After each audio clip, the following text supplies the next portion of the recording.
part 1 we showed you how to fit grippers and underlay, so now we're going to show you how to fit and trim your carpet.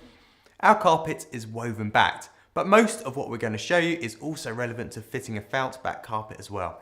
You're going to need one of these carpet fitting kits consisting of a carpet stretcher, a carpet tucker and a carpet trimming knife. If you already have some of these items, you can buy the other items individually. Having already worked out the area you need to cover in part 1, now you're ready to cut the carpet to the approximate size, including any allowances for final trimming. Before you make any cuts, check that the way you are cutting it will enable the carpet to be laid with a pile facing the same direction as the pile of any adjacent carpet in another room of the same type if they have to match.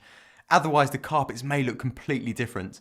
It's always easier to carpet in an empty room, so clear as much space as possible so you don't have to move furniture around as you fit the carpet. If the carpet is patterned, check that the pattern is aligned with the main wall or main focal point in the room. Also check that the carpet is positioned so that there's enough carpet to fit right into any alcove and into the doorway. Once you're happy with the alignment position of the carpet, go over the main area using both feet in a shuffling step action to work any ripple or bumps to the edges. At each corner, push the carpet as far as you can into the corner and cut the excess carpet vertically from the corner so that it's more flexible and easier to push into the corner. Take care not to make the vertical cut too long. Make the cut in stages if necessary and ease the carpet into the corner between the cuts. Fold the carpet over and cut the excess down to 100mm, ready for trimming, but make sure you don't cut through to the carpet underneath.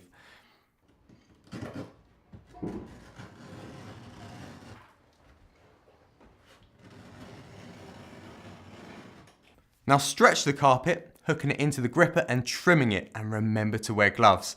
Start in the corner that is diagonally opposite the doorway. Use the carpet stretcher to hook the carpet onto the gripper for approximately 1 meter in each direction. You'll need to apply some pressure downward on the carpet stretcher and kick the padded end with your knee to force the carpet forward and tuck it in the edge with a carpet chisel. On the longest side of the room, stretch the carpet into the opposite corner and use the stretcher to hook the carpet onto the gripper for approximately 1 meter or 3 feet. Then, staying on the longest side, hook the carpet onto the gripper between the two corners. Now move to the shorter side of the room and stretch the carpet into the corner opposite the corner you started in and hook it onto the gripper.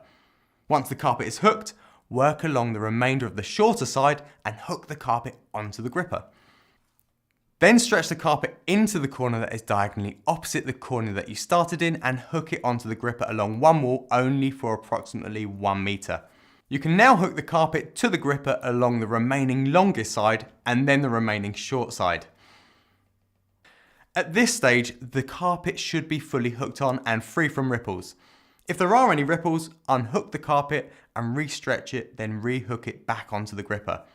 To trim the carpet, fold it back on itself and crease it so that it's tight against the skirting board.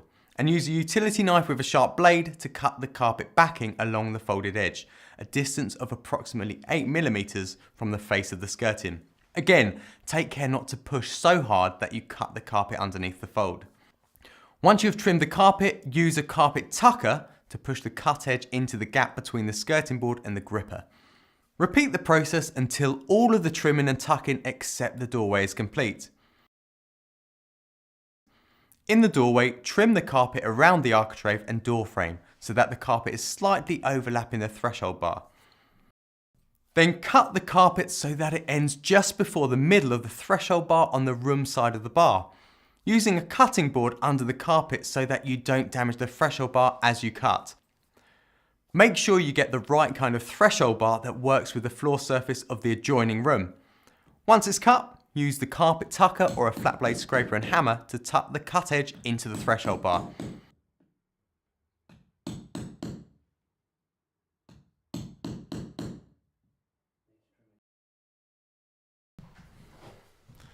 And that's your carpet laid.